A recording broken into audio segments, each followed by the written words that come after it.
Nous sommes la nuit du 26 avril 1986. La plus grande catastrophe nucléaire de l'histoire vient d'avoir lieu. Il est 1h, 23 minutes et 46 secondes. Le réacteur numéro 4 de la centrale nucléaire de Tchernobyl vient d'exploser. Un très grave accident s'est donc produit samedi dans une centrale nucléaire à Kiev. Maybe the worst nuclear accident in history. Le taux de radioactivité bondit dans les villes alentours. Le panache radioactif qui se forme est hautement toxique et va contaminer en quelques jours toute l'Europe et traumatiser des générations entières. Mais que s'est-il réellement passé cette nuit-là ? On vous raconte heure par heure la plus grande catastrophe nucléaire jamais connue et les jours qui ont suivi. La centrale de Tchernobyl, aussi appelée la centrale Vladimir Ilitch Lénine, est construite en 1971, en plein milieu de l'URSS, dans la région de la Polésie, située dans l'actuelle Ukraine. En pleine guerre froide, le nucléaire est un enjeu hautement stratégique pour l'URSS. Dès 1966, le régime soviétique décide de développer largement l'énergie atomique. Derrière la construction de Tchernobyl, il y a une ambition, celle d'en faire la plus grande centrale nucléaire au monde, avec 12 réacteurs. En réalité, à travers ce projet titanesque, ce que souhaite montrer le régime de Moscou, c'est l'image d'une industrie inébranlable. Иногда спрашивают, может ли взорваться атомная электростанция. Ну, я могу с полной ответственностью. Невозможно такого себе даже представить. Au matin du 25 avril 1986, 110 000 personnes vivent autour de la centrale de Tchernobyl dans un rayon de 30 km². Et plus de la moitié résident dans la ville voisine de Pripyat, construite en 1970 pour héberger tous les employés de la centrale. Ce jour-là, un test de sûreté doit être effectué sur le réacteur numéro 4, construit 2 ans auparavant. Un test qui normalement aurait dû être effectué avant sa mise en service. Vers 13h, l'équipe d'exploitation entame la réduction progressive de la puissance du réacteur en prévision du test. Cette mission est supervisée par un homme, Anatoly Dyatlov, qui est l'adjoint de Nikolai Fomin, l'ingénieur en chef de la centrale de Tchernobyl. Mais pour que ce test de sûreté soit mené à terme, des systèmes de sécurité sont mis hors service, comme le système de refroidissement d'urgence du réacteur, qui lui est déconnecté du réseau qui refroidit le cœur. Dans l'après-midi, le centre de distribution d'électricité demande de retarder le test et de maintenir le réacteur à mi-puissance pour continuer d'alimenter le réseau à l'heure de pointe. Le réacteur continue donc à fonctionner alors que le système de refroidissement de secours, lui, est toujours hors service. Mais vers 23h, une fois l'heure de pointe passée, les équipes reprennent la procédure de baisse de puissance. À minuit, l'équipe de nuit remplace celle du soir, mais elle n'est pas préparée à réaliser l'expérience qui devait avoir lieu plus tôt. Rapidement, la puissance du réacteur s'effondre jusqu'à atteindre 30 MW thermiques. En dessous de 800 MW, le réacteur entre dans une zone d'instabilité. Le réacteur n'est donc plus en état et aurait dû être mis en arrêt pendant 24 heures. Pourtant, le test de sûreté n'est pas abandonné. Malgré ce dysfonctionnement majeur, l'ingénieur principal, Leonid Toptunov, retire manuellement les barres de contrôle du système de régulation pour faire repartir le réacteur. La puissance monte en flèche et devient rapidement incontrôlable. C'est à minuit 35 que les premiers signaux d'alarme retentissent. C'est le début de la catastrophe. À 1h15 du matin, malgré tout, les opérateurs désactivent des systèmes d'arrêt d'urgence et de refroidissement afin de poursuivre l'essai. À 1h23, le test de sûreté commence et le cœur du réacteur s'emballe. Il devient hors de contrôle. Sa puissance est multipliée par 100 en quelques secondes. À 1h, 23 minutes et 40 secondes, Leonid Toptunov appuie sur le bouton d'arrêt d'urgence. Mais il est trop tard. 6 secondes plus tard, c'est l'explosion.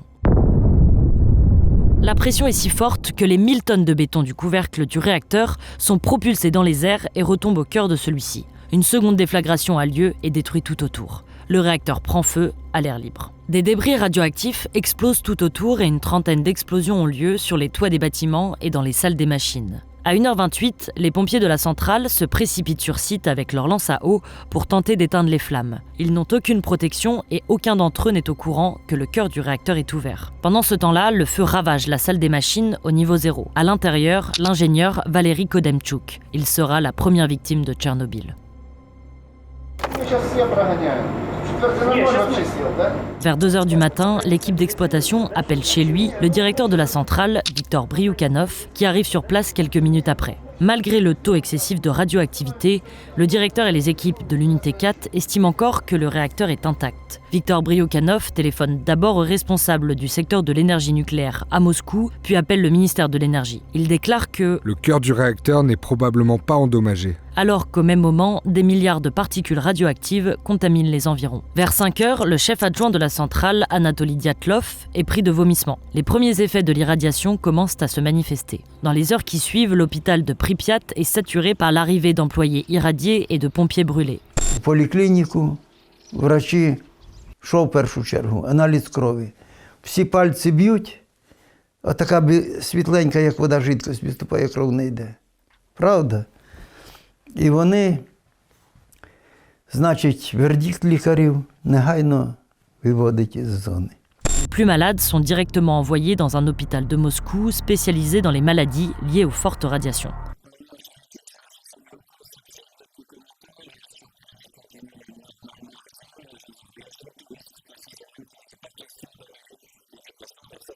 Le régime soviétique veut faire croire que tout est sous contrôle, alors même qu'une commission d'enquête gouvernementale écrit dans l'urgence au petit matin du 26 avril. La radioactivité atteint des niveaux anormaux, mais aucune consigne, aucun ordre d'évacuation n'est donné à la population.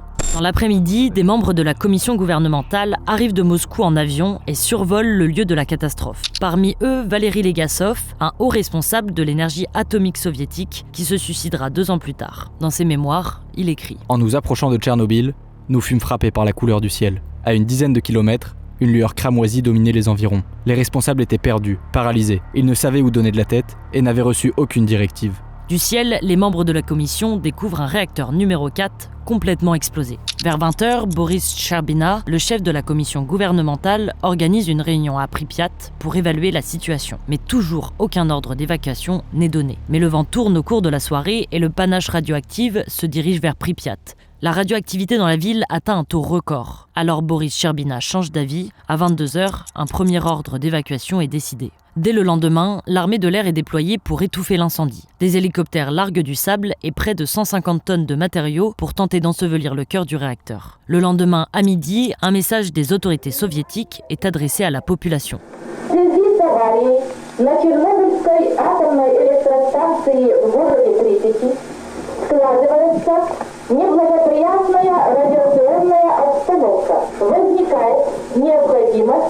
Провести временную эвакуацию жителей города в близлежащие населенные пункты Киевской области.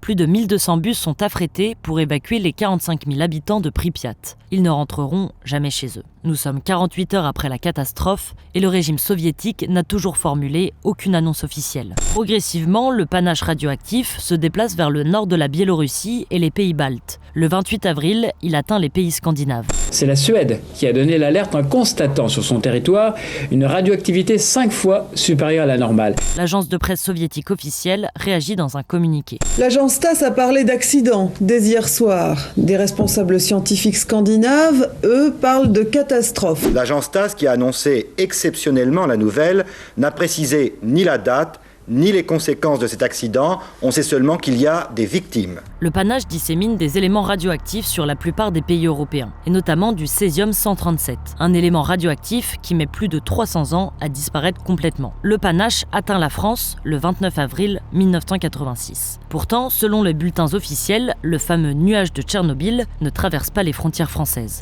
L'anticyclone des Açores s'est développé.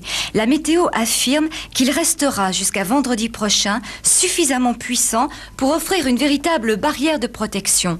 Il bloque en effet toutes les perturbations venant de l'Est. Alors que les médias des pays voisins, allemands, suisses et même suédois, s'inquiètent des conséquences du panache radioactif, en France, le gouvernement reste assez silencieux sur la gravité de la situation. En France, le ministre de l'Industrie, M. Madelin, va présenter demain la structure interministérielle d'information sur l'accident de Tchernobyl, tandis que se poursuit dans notre pays la polémique sur le manque d'informations officielles dispensées alors que le nuage radioactif a survolé le territoire français. Dans notre journal de 20h, le directeur adjoint du service de protection, le SCPRI, n'est pas inquiet. On pourra certainement détecter dans quelques jours le passage des particules, mais du point de vue de la santé publique, il n'y a aucun risque. Commentaire rassurant, mais on ne nous donne aucun chiffre. Et du côté du Kremlin, la panique se fait ressentir. Mikhail Gorbatchev demande conseil aux experts de Suède et de l'Allemagne fédérale. Ce n'est que le 1er mai 1986, soit 5 jours après la catastrophe, que les autorités soviétiques annoncent enfin un premier bilan. 2 morts et 197 blessés, dont 18 dans un état grave. Le 2 mai, toutes les habitations situées dans un rayon de 30 km autour de la centrale sont évacuées. Le nuage se déplace jusqu'au 5 mai et dissémine au total 12 milliards de becquerels dans l'environnement, soit 30 000 fois l'ensemble des rejets radioactifs atmosphériques émis en 1986 par les installations nucléaires en exploitation dans le monde. Le 9 mai, l'incendie à la centrale nucléaire de Tchernobyl prend fin. En France, la population apprend 15 jours après la catastrophe que les taux de radioactivité ont augmenté dans le pays. On est passé de 0,5 à 50, 100, 100 à 200, suivant les stations. Alors qu'on lui reproche d'avoir fait de la rétention d'informations, Mikhail Gorbatchev prend la parole lors d'une allocution télévisée le 14 mai 1986 et reconnaît la gravité de la catastrophe. Il annonce qu'un gigantesque sarcophage de béton enfermera le réacteur numéro 4.